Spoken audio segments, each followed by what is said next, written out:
Pitanje porekla i dubine naše istorije nije tema za busanje u grudi. Pitanje porekla i istorije je pitanje naše obaveze pred prošlošću i imperativa da budemo bolji nego što smo sada. Već 50 godina naučna javnost zna za nalazišta koja pripadaju civilizaciji Vinče i Lepenskog vira. Pa ipak u našim udžbenicima i medijima tih tema nema.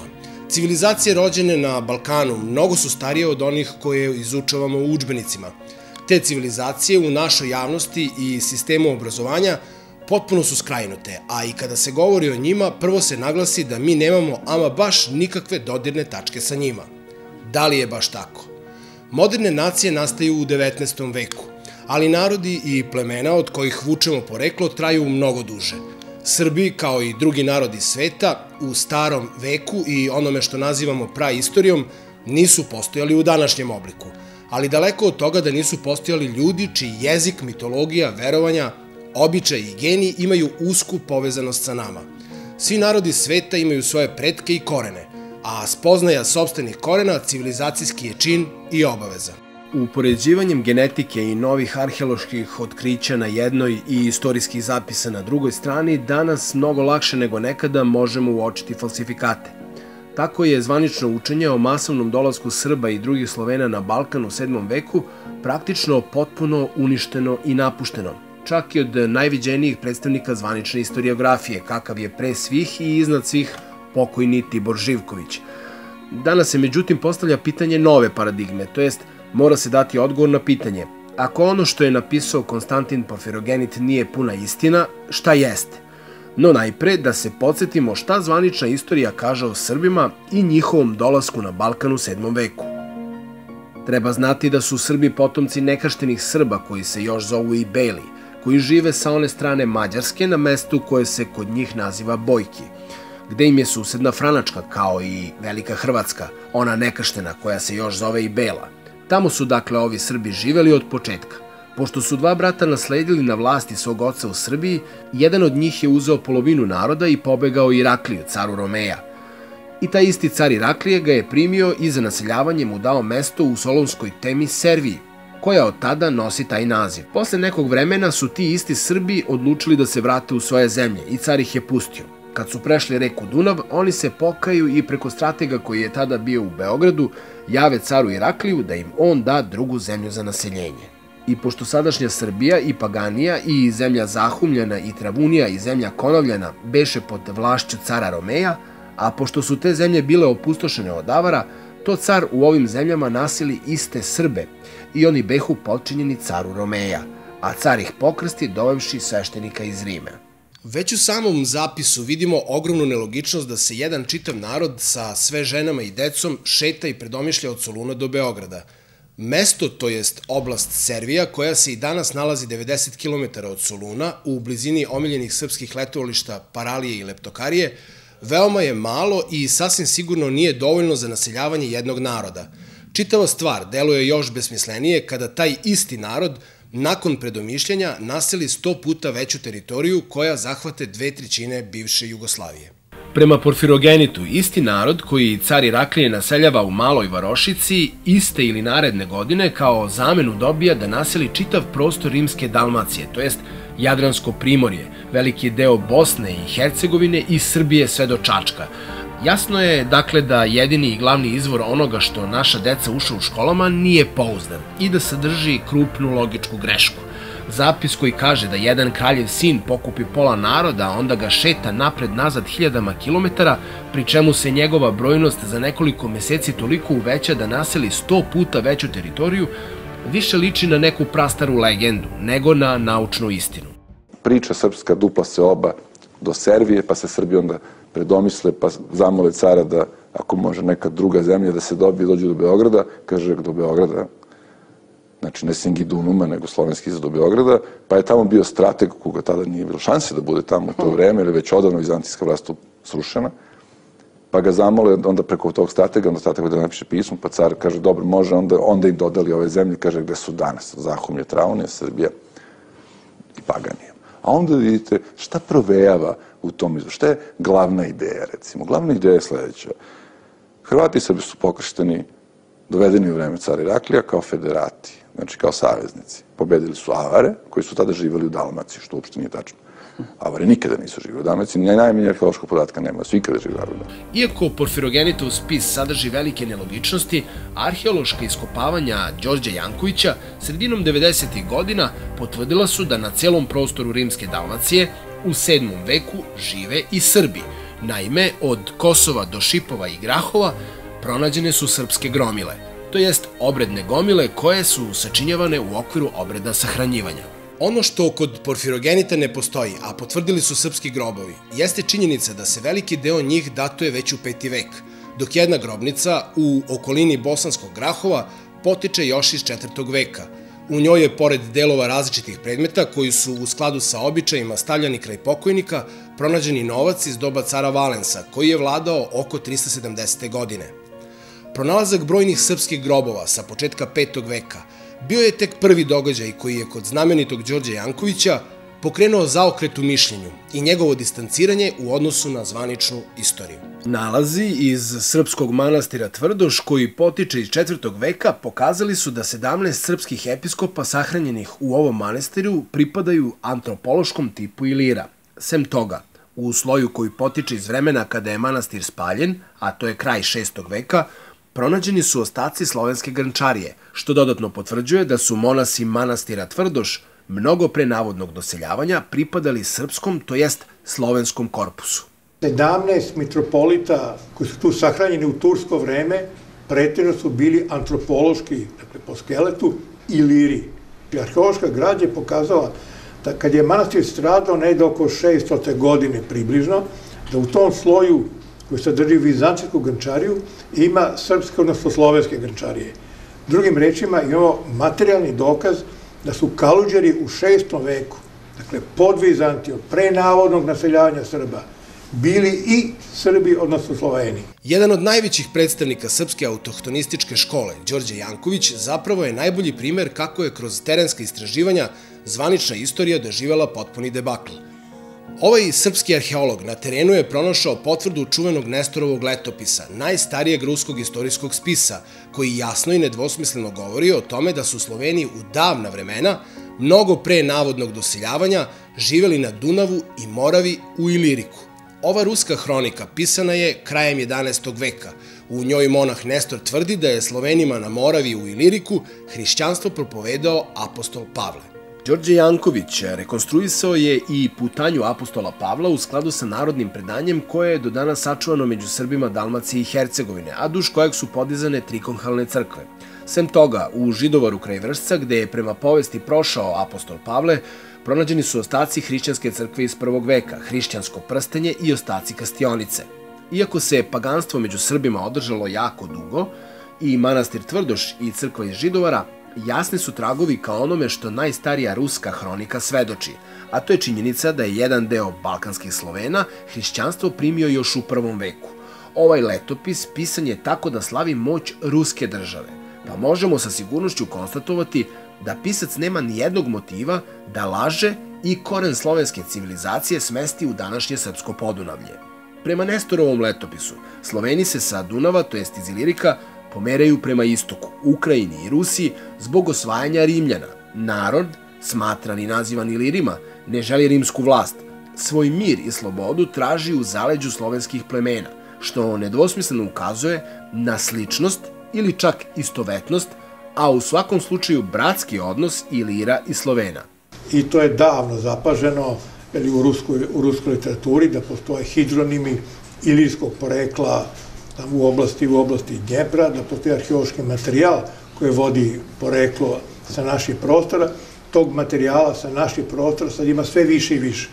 Reč je o zaponima, tako da kopljastim zaponima, koji se pojavljuju kao tipični za rubinjetsku kulturu na Dnjepru.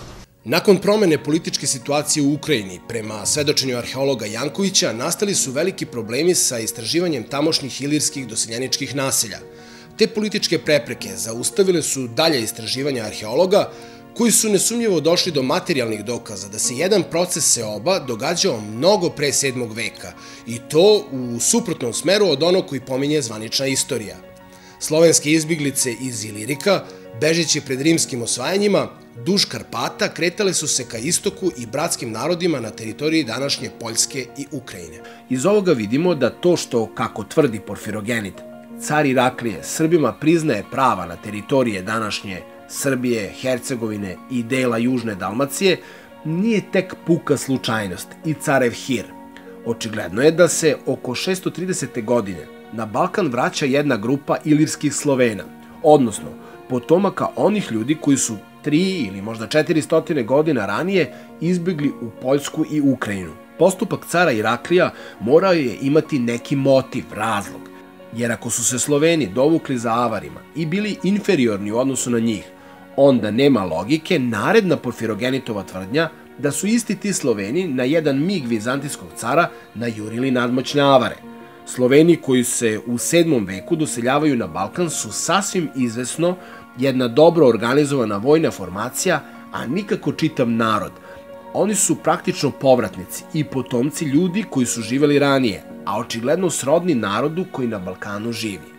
Time jedino i možemo objasniti zašto car Iraklije baš Slovenima, a Srbima konkretno, priznaje pravu na državu u sledećim oblastima: Srbija, Paganija, to jest dolina Neretve, kao i zemlja Zahumljana i Travunija i zemlja Konovljana, što su zapravo današnja Hercegovina i Južna Dalmacija.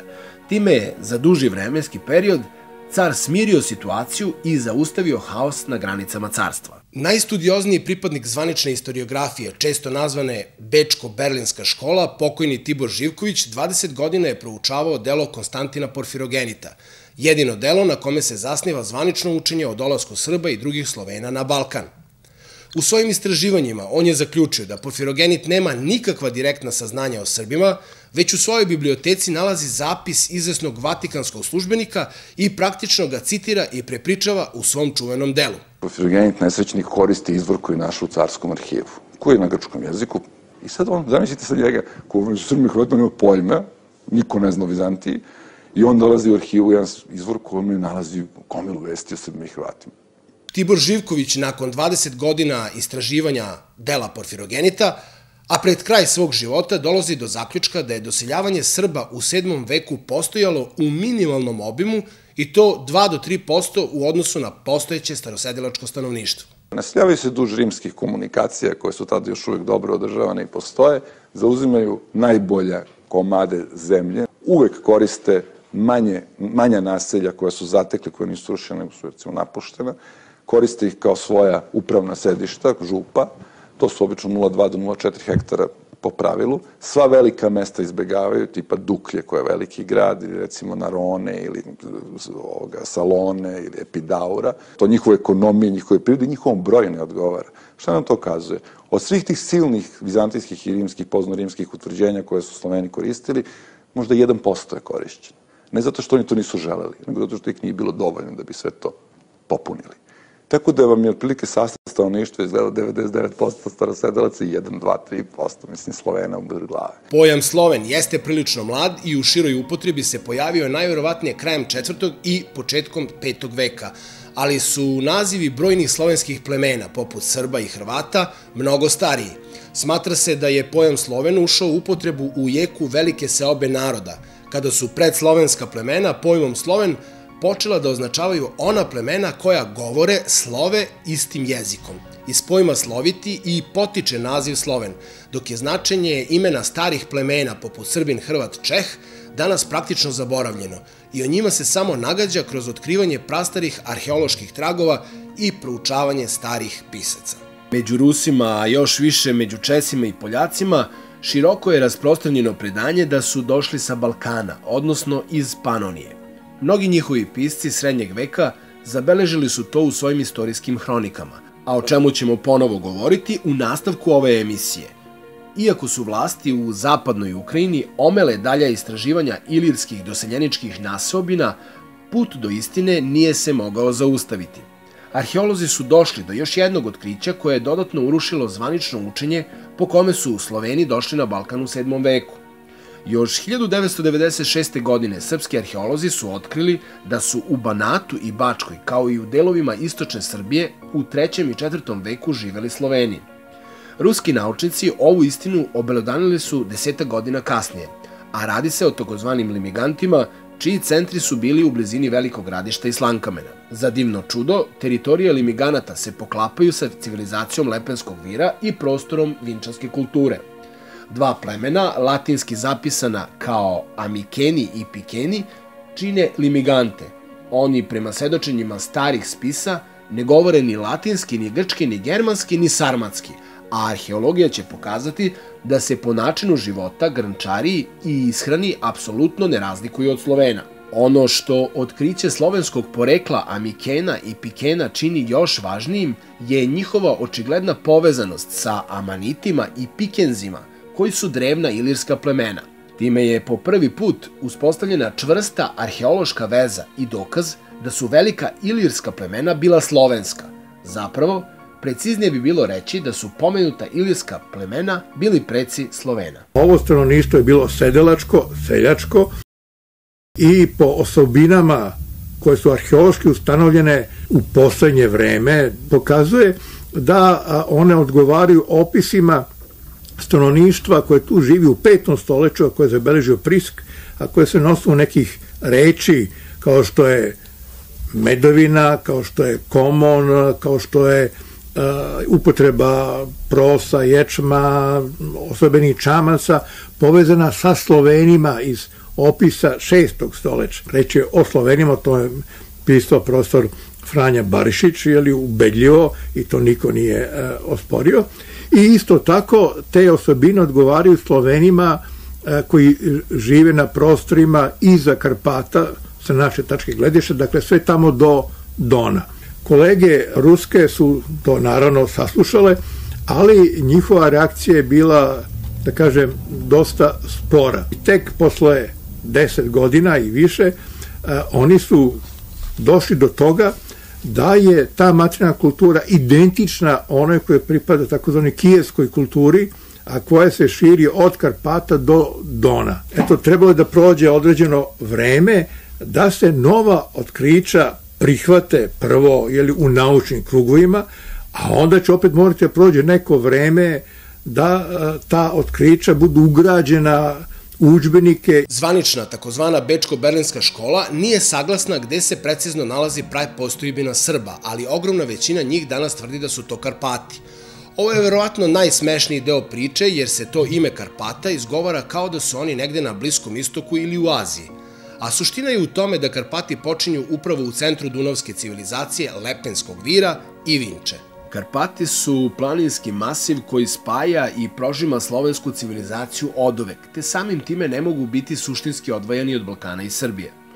U tom smislu se čak i da su svi Srbi i Sloveni doseljeni sa Karpata ne može govoriti o nekom stranom telu na Balkanu. Prostor Karpata je i geografski, i kulturološki, i istorijski krak drevne dunavske civilizacije, začete na teritoriji današnje Republike Srbije. Tako zaključujemo da se narod koji je govorio jednim ili veoma sličnim jezikom prostirao od Balkana preko Karpata do Rusije i na severu do Nemačke, te da se po potrebi ili nuždi izazvanoj ratovima pomerao i vraćao na neku od pomenutih teritorija. Od Beograda do Užgoroda ima praktično kao od Beograda do Knina, te bi u stara vremena bilo smešno govoriti o doseljavanju nekog stranog i tuđeg naroda. Sva pomeranja i selidbe donosila su izvesne promene u kulturi, jeziku i načinu života. Uz sve promene, kontakt sa strancima, raspade kultura, upade i doseljavanje stranih plemena, arheologija Balkana dokazuje očiglednu i jasnu liniju kontinuiteta. Uostalom, čitav slovenski svet nalazi se na istom prostoru i danas, s tom razlikom što danas postoje čvrste državne granice. Nažalost, sukobi među slovenskim plemenima, a za čudo potpuno je isto bilo i sa ilirskim, bili su glavna karakteristika našeg naroda. Uvek je neko pleme moralo da se udruži sa stranim zavojevačem i zabode nož u leđa drugom slovenskom plemenu. Pa Mavro Orbin 1600. godine u svom kraljevstvu Slovena o tome posebno piše. Ova antologijska, a u Srbiji i dalje zabranjena knjiga donosi povest o bratoubilačkim sukobima koji su sprečili da slava i kraljevstvo Slovena budu mnogo veći. Tako je i danas, pa su, recimo, Ukrajinci i Rusi najgori neprijatelji, a isti je slučaj sa Srbima i Hrvatima. Sada je trenutak da se vratimo u najraniju prošlost. Pomenuli smo Lepenski vir kao najstarije poznato izvorište civilizacije na ovim prostorima. Danas se postavlja pitanje postoje li bilo kakvi tragovi koji našu genetiku, kulturu, religiju i običaje mogu povezati sa genetikom, kulturom, religijom i običajima Lepenskog vira. Odgovor je da, ali istina nije tako jednostavna. Ona je zapravo vrlo složena i slojevita. Živimo na veoma trusnom području gde su ratovi, seobe i ubijanja pravilo, a mir i razvoj civilizacije izuzetak. Prekidi kultura, država i civilizacija su redovna pojava, te se verovatno teško može govoriti o neprekinutom življenju naših predaka na ovim prostorima. Ipak, određeni kontinuitet promalja se kroz sve misteriozne naslage prošlosti. Evo konkretno šta nas povezuje sa Lepenskim virom.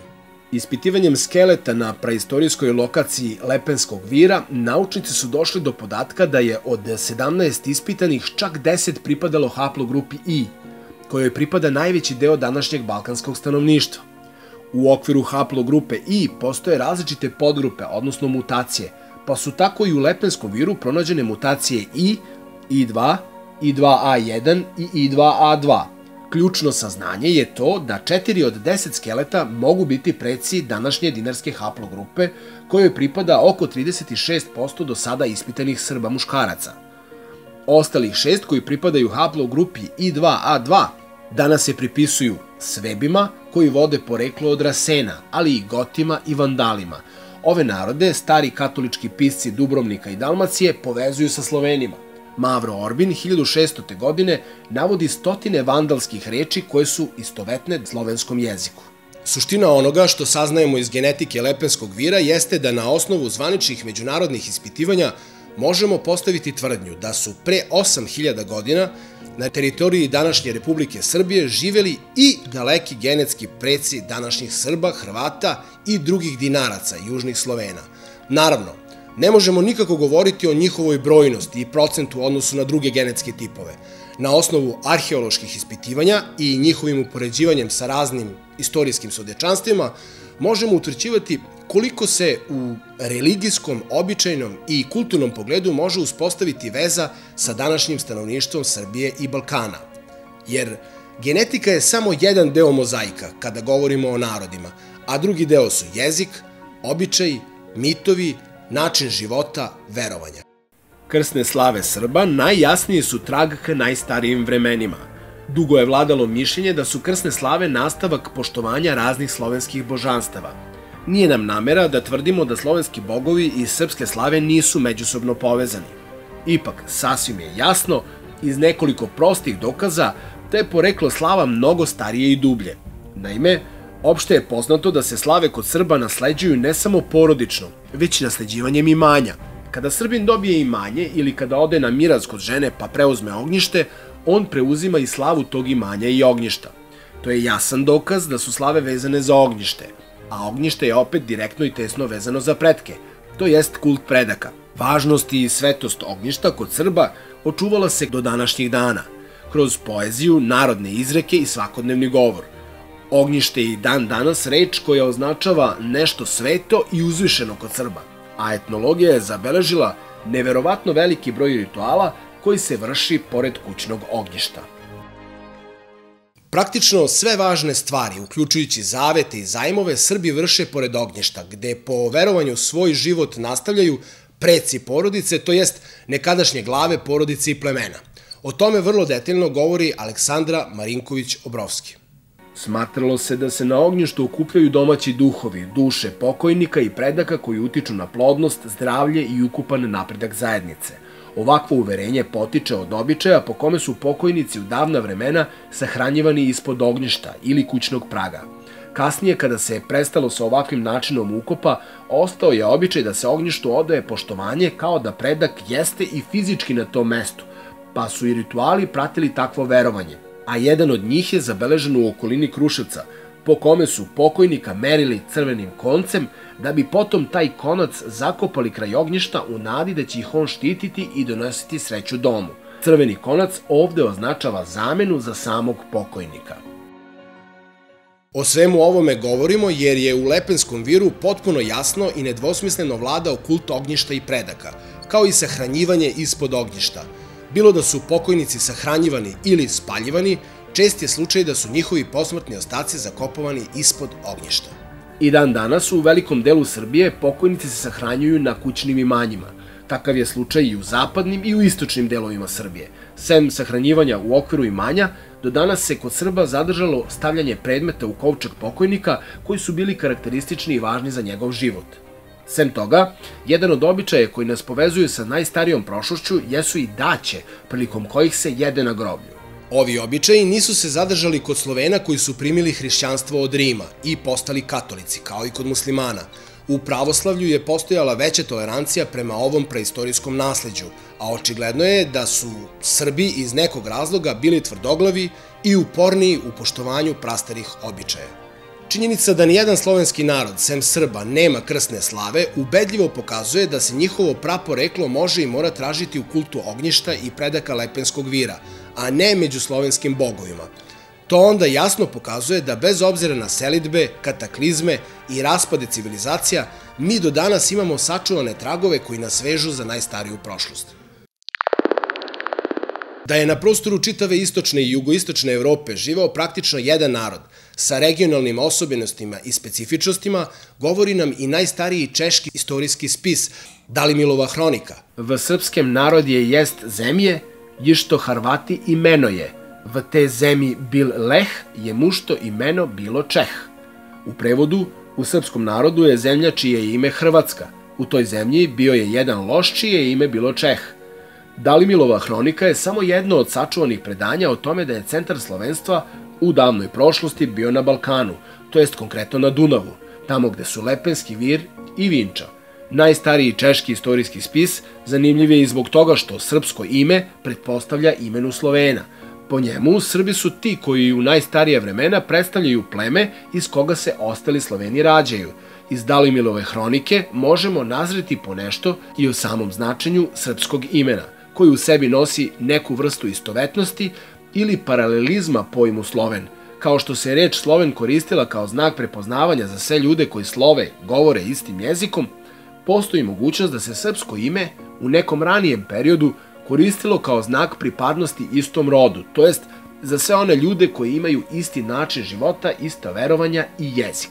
Najmanje tri veoma stara češka, poljska i najstariji ruski istorijski spis, takozvani Nestorov letopis, govore da Sloveni od samih početaka ljudske istorije žive na teritoriji Balkana, na Dunavu, u Iliriku. Ovome sada dodajemo i naučnika našeg vremena, Rusa Olega Trubačova, koji prvobitnost i koren slovenstva smešta u Podunavlje i Ilirik. On, naime, ispituje jezike Slovena i uviđa da keltski uticaj na jezik Rusa i Poljaka nije mogao nastati u Moskvi ili Varšavi, već jedino i isključivo u srpskom Podunavlju i Iliriku, gde su Kelti živeli zajedno sa Slovenima. Iste reči iz oblasti zanatstva od Kelta preuzimaju kako slovenska plemena sa teritorije Balkana, tako i ona koja žive mnogo dalje od Kelta, na Volgi, Dnjepru i Donu. Iz ovoga jasno zaključujemo da stanovnici Ilirikuma, što će reći Iliri, 300 godina pre Hrista, govore istim ili sličnim jezikom kao i stanovnici današnje Poljske, Rusije, Ukrajine, što će reći Sloveni, odnosno plemena koja će kasnije biti objedinjena nazivom Sloveni. Na osnovu rada Olega Trubačova jasno se vidi da 950 godina pre navodnog masovnog doseljavanja Slovena na Balkanu veliki broj ljudi govori jezikom koji će nauka kasnije nazvati slovenskim. A šta tek reći o vezi latinskog i slovenskog jezika, o kojoj je pisao Pavle Solarić pre više od 200 godina? Nije li jedino logično da se ona dogodila tamo gde su se Rimljani i Sloveni sudarili, a Rimljani su na Balkan prodrli okvirno 250 godina pre Hrista, nakon čega su se sukobili sa Ilirima? Mešanje latinskog i slovenskog jezika moglo se dogoditi samo na Balkanu, u Iliriji, i to samo pod uslovom da su ilirska plemena govorila slovenskim jezikom. Kratko kurtus, krivo kurvus, kresta krista, kukus kukavica, ptica koja kuka i moj omiljeni primer od naše reči hlapiti i halapljiv, latinska reč za krađu klepo, današnje kleptoman, samo su neki od preko 600 primjera koje je 1818. godine zapisao Pavle Solarić. U prilog tezi da Balkan pripada jedinstvenom slovenskom praetničkom prostoru koji je ranije svođen samo na udaljenije delove istočne Evrope, navešćemo i genetske dokaze. Ti dokazi, što je najvažnije, bacaju potpuno drugačije svetlo na istorijske dokumente koji opisuju razne seobe naroda. Genetika nam potvrđuje ono što nalaže i zdrava logika, a to je da masovne seobe, opisane u raznim starim spisima, predstavljaju preuveličavanje i književni opis, a nikako istorijsku istinu. Naime, genetskim ispitivanjima postalo je jasno da se čak i Mađarska i Rumunija zapravo genetski poklapaju sa slovenskim narodima. Tako recimo Mađari imaju blisku genetsku sliku Slovencima, a Rumuni su još bliži genetskoj slici Srba. To je genetika u kojoj dominiraju I2A dinarska grupa balkanskih Slovena, kao i R1A tipična za istočne i zapadne Slovene. Svuda gde su Sloveni, postoji kombinacija I2A i R1A genetske grupe, te nam to otkriva da su Rumuni jezički romanizovani, a da u genetici imaju mali procenat romanskog. Mađari su takođe u vrlo malom procentu genetski naslednici Ugara, što nam potvrđuje tezu da nema masovnog doseljavanja, već ratnička dobro organizovana skupina nameće vlast starosedeocima. Ovde dodajemo i Bugare. Iako pleme koje je osnovalo bugarsku državu nije slovensko, već je azijatsko, to ne znači da su današnji Bugari srodni Tatarima. Naprotiv, genetska istraživanja potvrdila su poklapanje bugarske genetike sa genetikom drugih južnih Slovena. Doseljenici dakle čine beznačajno mali procenat u odnosu na starosedeoce u Bugarskoj, Rumuniji i Mađarskoj. Zašto bi onda u slučaju prostora na kome danas žive Srbi, Hrvati i drugi južni Sloveni situacija bila drugačija?